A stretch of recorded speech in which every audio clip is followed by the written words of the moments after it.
What's up, everybody? How's everybody doing today?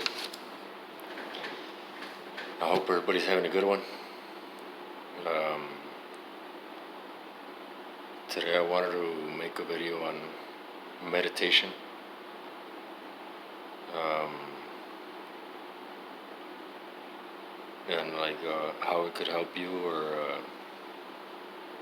I guess different points of it, right? I guess I could start with this.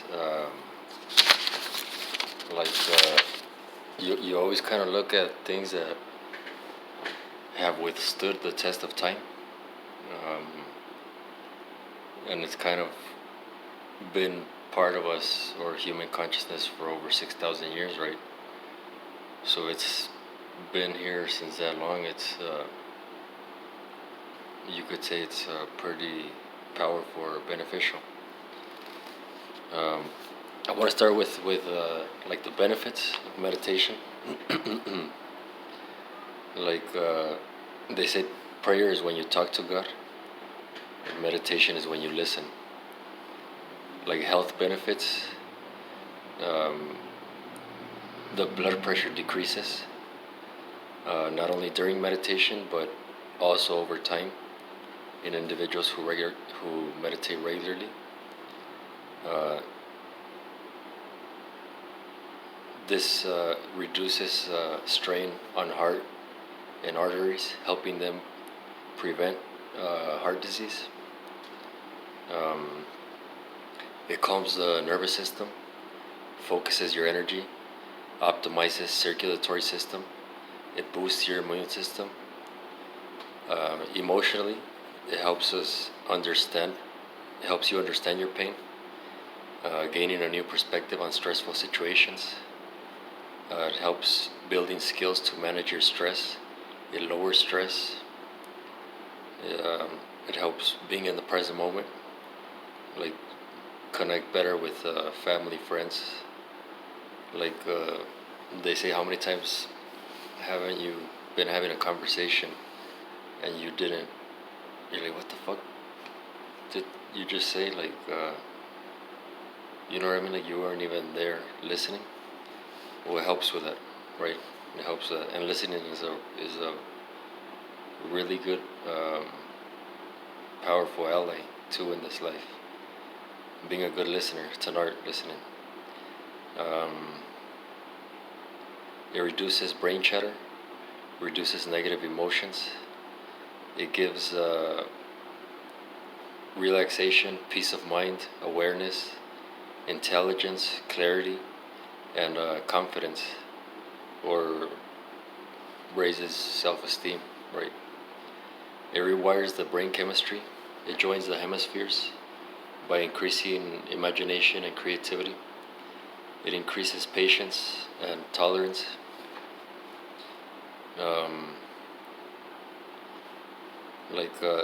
The part of the hemispheres, a friend kind of explained this to me a long time ago, out in Mexico. He said when we meditate, or when we're in the state of non-reaction, that our brain, it's kind of like we have our right hemisphere, our left hemisphere, like I don't know if it's the pituitary gland, and another one back here. They're all four parts of the brain or the mind, but they work separately, right? And when you meditate, or when you're in the state of no reaction, your brain starts connecting the right side to the left side, the front gland to the back gland. So you could imagine how much more beneficial or powerful the brain could be when it's working together instead of separate individual parts, right? Kind of like together we stand, by ourselves we fall apart.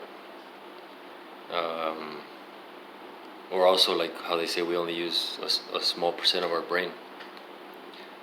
Well, I think, or I feel that helps use more. You know what I mean? Like, how do you connect that fucking mega computer that we have, right? That's one of the most powerful ways to do it: meditation or non-reaction. This is another really good one too, man. It improves cognition, right? And this is like from researchers from science. It's researchers agree that an excellent way for professionals to increase the likelihood of success is to keep meditation practice as a part of their daily routine. Studies have revealed that both transcendental and mindful meditation practices improve the brain's problem-solving and decision-making strategies, which can bring an a desirable shift in our professional life, right? Like who can't benefit from having better problem-solving skills, or your brain being able to strategize better or respond better to stress or things like that? You know what I mean? Like I feel like it doesn't solve all your problems, right? Like it doesn't mean that you're a perfect human being when you start meditating, right? Like we're at the end of the day, we're all human. We're all human, and we're all gonna have those emotions or those problems or things, right? I just feel the difference that it makes, in my experience, is I feel like when I don't meditate, like I'm right here in the conscious mind or the ego mind, like I'm just right here. So problems come, and I get mad, right? Something happens and I react to it, right? And when I'm meditating, right, or when I'm consistently uh, doing the practice of meditation, I feel like instead of being right here, I'm back here. You know what I mean? Like another level of awareness. And it's kind of like, of course I still have problems, of course I still have the situations of getting angry or upset, but you look at them from a different point of view, right? You kind of like maybe you don't react to this in this way, or maybe you do react, but it's a lot less than you would have, right? Or maybe even you just don't react at all because you see the silliness of it, right? Another way that I could kind of describe that is like it's like when we take our sight and we raise it, right? Like from an eagle's point of view, or from God's point of view. Like from an eagle's point of view, we look like ants, right? And so do our problems. So it's always when you raise your awareness and you look at yourself kind of objectively, I think, you kind of you're kind of removing yourself from the situation, and you're given the opportunity to see it from another perspective, right? And that could solve whatever it is you're dealing with, or it could give you another way of looking at it, that it might be easier, right? It might be easier to handle.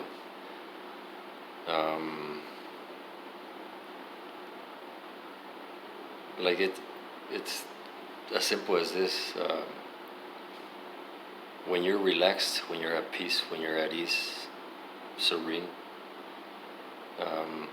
you could function a whole lot better than if you're anxious, if you're impatiently running out of time and in a hurry, right? Your reaction is going to be a whole lot better. You might solve problems with 100% more efficiency than if you're stressed out or anxious or worried, right? And it also brings down those emotions, or I don't know if it brings them down, but it makes you stronger or more resilient to them, right? Um, like I'm gonna share what like the kind of a lot of badass people practice it, right? A lot of badass people practice it. And like I'm gonna share one thing that Hugh Jackman said about meditation, right? And he says, in meditation, I can let go of everything. I'm not Hugh Jackman. I'm not a dad. I'm not a husband. I'm just dipping into that powerful source that creates everything. I take a little bath in it, right? And it's kind of like it, you get in touch with higher self. You get in touch with your soul, with your spirit, with your heart. And of course, you could find answers, right? Of course, you could find solutions when you're in that state, right? Um, like a lot of successful entrepreneurs, a lot of famous athletes, celebrities, actors, actresses practice meditation. Like I learned this way later on, but like Clint Eastwood says he's been meditating for over 40 years, right? And he explains about how it's helped him and how it's benefited him, right? Martin Scorsese, Jerry Seinfeld, um, like athletes like Kobe Bryant, right? One time, I think right after he passed away, I saw a video of him talking about meditation. And he said that he practiced meditation, I believe 15 minutes every day. I don't know if it was 15 minutes in the morning or 15 minutes in the afternoon. He talks about how he learned it from his coach, Phil Jackson, I think his name. He says he would make them meditate. He kind of made them meditate every single day and made it like a part of their uh, daily practice, right? And he said he saw how it would benefit him, how it would make him better, right, at everything, in life, in his career, um, and in all these other areas, right? And like before Phil Jackson, I mean, was with the Lakers. Who was he with, right? He was with the Chicago Bulls. Jordan, Pippen, Rodman. It was how many championships did they win? I'm pretty sure he made them practice meditation too. I believe Michael Jordan has said that he practiced meditation, and you could see the difference just in those athletes who practice meditation, how well or how much better they performed, right? I believe LeBron James practices meditation. You know what I mean? Like you could see the distinction of how it makes you better at anything that you're doing, right? In any area of your life, it makes you better, right? It makes you better. And who wouldn't want to be better at their craft, at their trade, at their work, in their life, right? Who wouldn't want to be better? And that's one thing that does it, right? And you could see it clearly, right? You could see it clearly, like, okay, Kobe meditated, and look at where he got to in his career, right? Michael Jordan. Um, so it makes you way more powerful, right? Our brain is like the biggest, best, and baddest computer there is here on this earth or this universe. Like, there's not a piece of technology that is better than our brain, right? It's like the most powerful machine we have. But how do you get in tune with it, right? How do you get to know that? How do you know the dynamics of it, or how it works, or how to make it better, or how to plug into it, right? How do you plug into it, right? Because it's also kind of like the source of infinite potential, potentiality, right? And who wouldn't benefit from tapping into that on a daily basis, right? Um, let's see. And there's like several forms of it, right? There's several ways to do it. Like say like I remember um, a mentor I had in Mexico told me a long time ago. He said it's impossible to go for a walk or to go running and not meditate, right? It just happens, right? Like they call it the runner's high. But I think it's just going into that meditative state, right? You just kind of reach there and you don't give a fuck about anything else once you reach that level, right? Or that mental clarity, or I don't know. Like you could meditate just being in nature, right? Just being in nature and just chilling there and kind of absorbing that experience, right? Like my mentor, he doesn't specifically practice meditation like of sitting down and relaxing, but he says that every morning, he'll get ready and shower and he goes outside, and he tries to connect with the birds, with the sounds, with the trees, with the leaves, like being present in the moment, like that's his form of meditation, right? Kind of centering yourself or grounding yourself. Um, so there's different ways, right? There's different ways. Like I particularly practice like sitting down. Uh, I meditate in my closet, right, with the lights off. I sit on a cushion with my back straight, and I just breathe. I just focus on the inhalation and exhalation. Um,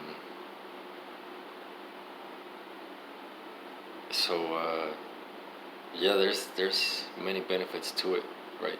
A lot of great or successful people practice it, and it's kind of one of those things, right? It's one of those habits that elevates you or it makes you better. So how the hell would it not benefit you to make yourself better, right? To make your mind better, to have more ease or more peace, right? Um, so ways you could do it, right? Ways you could meditate.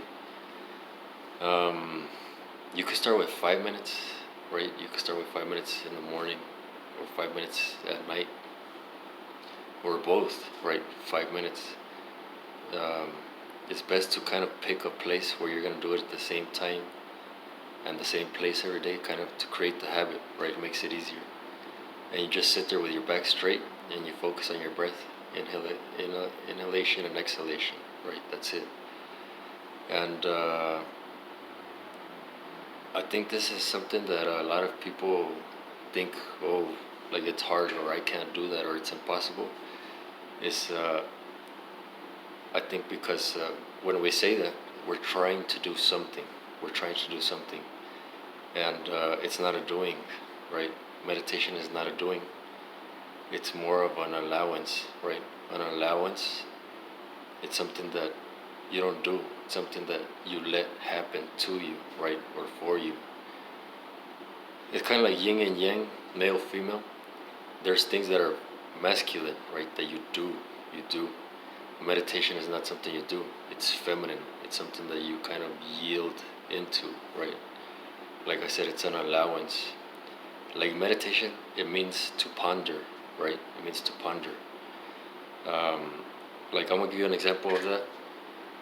Like when you sit and meditate, uh, don't try to do anything, or don't try to block anything out, or don't try to stop the mind from thinking, right?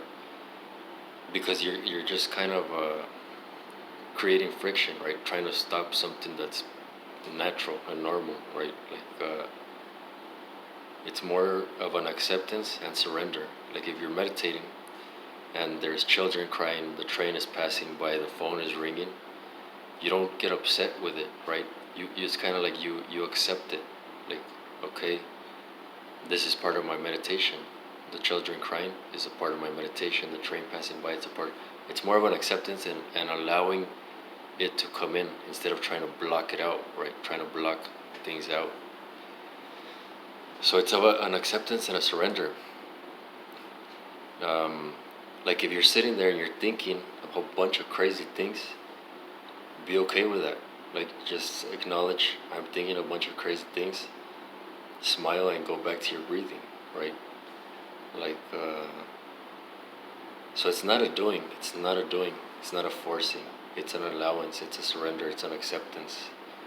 It's like what you could do is like say you're sitting there meditating, focusing on the breath, and you start drifting away, and the mind starts going to a whole bunch of other places, and you catch the mind. You just smile and say like, my mind slipped away, and you go back to it. Or say you're meditating and there's a bunch of noise, you smile, acknowledge it, and you go back to your meditation. Like it's part. You don't resist the movements of life, right? You just accept them as part of it, and you keep going.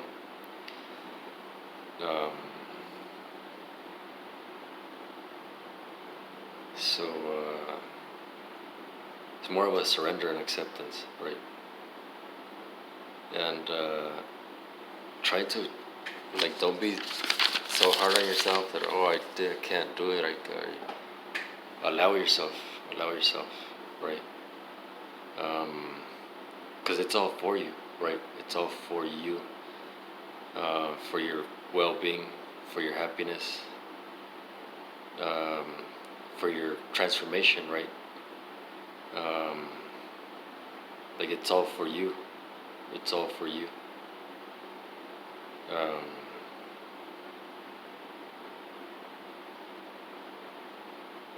so, so those are ways you can start doing it. 5 minutes, 10 minutes, 15 minutes. I would say start with 5 and work your way to 10, 15 one time out of the day. It's easiest when you do it right as soon as you wake up, right out of bed, because your brain is still in a really low uh, alpha or delta brain waves, which are really calm, right? And so you just kind of go into it. And at night, I do it kind of like more so for a reflection, or like it kind of, sometimes I feel like I don't get there, right? I'm just processing all my thoughts and processing the day, and then I'm done, I go to sleep, right? And like what I mean by getting there, like you know how there's a runner's high? Well, in meditation, they call it the void, or the gap, which is the gap in between your thoughts, right? It's kind of like where you want to reach, right? For me, it takes me like 20 minutes to reach that, and I don't always reach it. Um, but I feel like I'm in the center of the universe, like the center of my being, like in a place where it's all and nothing at all, kind of. It's hard to explain. I feel like I disappear or I stop existing when I reach that void, right? That's kind of my aim every time, but I don't always do it. Sometimes I just do it one time out of the whole week. But I still just practice the breath. Like sometimes I start just with the breath to slow the mind down, because sometimes it's a million miles per hour. And like one thing too, like with the breathing, we control our nervous system, or we control our brain, right? Like when you're fearful, how do you breathe? You know what I mean? Fast, short, fucking breaths. But if you start getting those deep breaths, and you start slowing them down, the brain starts slowing down, right? The brain starts slowing down. And that's how I feel like like at night when my brain is a little bit chaotic, I start by slowing it down little by little. First deep breaths, long breaths, and then I start slowing them down, and then reach kind of like the natural. But knowing that is a cool thing, knowing that your breath can control your state or your nervous system, right? Like just by relaxing your breathing, you could control yourself into a better state.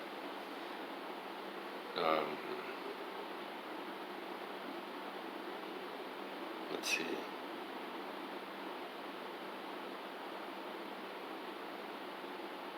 So yeah, you could practice like picking a spot and doing it at the same spot at the same time with your back straight, and just breathing, focusing on the breath, right? And remember, it's an allowance, it's not a doing, right? It's an allowing to happen.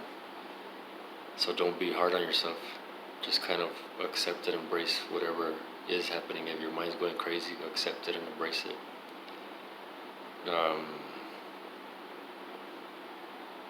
And don't cave into it. Kind of like try to do the 5 minutes, because the mind never wants to change. So just kind of focus on doing the 5 minutes, doing the 5 minutes, doing the 5 minutes, and it'll get easier, I guess you could say. Like where I learned how to meditate, I'm gonna share this real quick. Is I took these courses called the Vipassana courses, and they're 10-day meditation courses,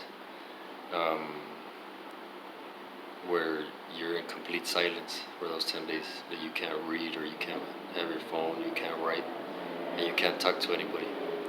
So you're completely in your mind for 10 days, and you're meditating 10 hours a day. So in those 10 days, you meditate for 100 hours.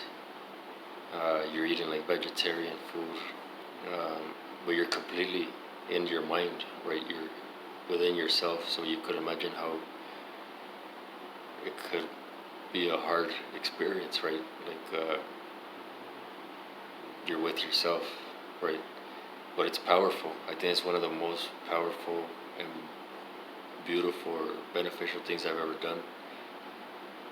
That's where I learned. They have these courses all over the world, in every country. Like here in the U.S., almost in every state, there's a center. Like Texas has like two, California has like three. Like they're everywhere, right? Um, and they're powerful experiences. Like the point of the course is to purify the mind, right? And you purify the mind, and the body will follow, or you know what I mean, so on and so forth. Like there's been people who had a terminal illness, or people who couldn't walk, and after those 10 days, they got rid of the illness, or they could walk. Like there's this powerful stuff, right? It's a technique that Buddha taught 2,500 years ago. You could look into it, man. I'll put a link of the Vipassana meditation courses or retreats. And what's even more crazy about them is that they go based on donation, right? It's kind of like it's what you can give, right? But of course, after you feel that amazing experience, you want to give, right? You want to give, right? So that others could receive uh, the same experience, right? Um, I'm gonna link two little videos of when I took them. I've taken about four, man. I took them in Mexico. Um, I'll link a video of one that we took in Veracruz, kind of like in the middle of the jungle. It's like a little 3-minute video, like at the end of the course, and we went to some waterfalls or things like that. And I'll link a second video of in Veracruz too, but it was in Coatepec, which is more so high in the mountains, in the forest. And that video, he just kind of shows like the place where the course took place, and he shows like the facilities and the area, things like that. So, man, I hope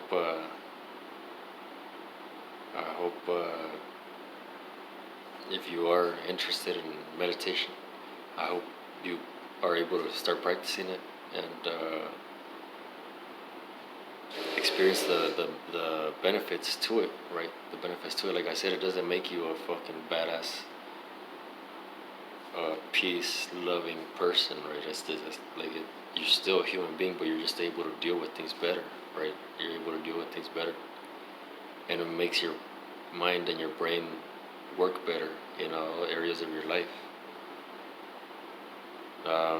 So I hope that helps. So I'll link the videos and the meditation courses down below.